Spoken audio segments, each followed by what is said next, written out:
How to log in Exodus wallet account. Hi everyone, in this tutorial I'll be showing you the ways to log in into the Exodus wallet account. So for that case, go ahead and open up a browser. On the web address bar, type in Exodus. You could also use an application. Either way, the procedure is going to remain the same. So when you open up the browser on the web address bar, you can see the link. Go ahead and press on it, and while you're on this page, tap the tab bar icon from the top right hand side corner, and then press the login button, or you just go ahead and press the download button. As you do that, next you need to select Google Play Store and install the application.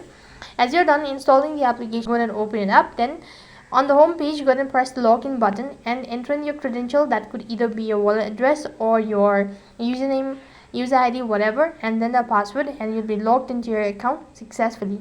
And likewise, if you don't have an account, then you'll not be able to log in, so you can just go ahead and create your account.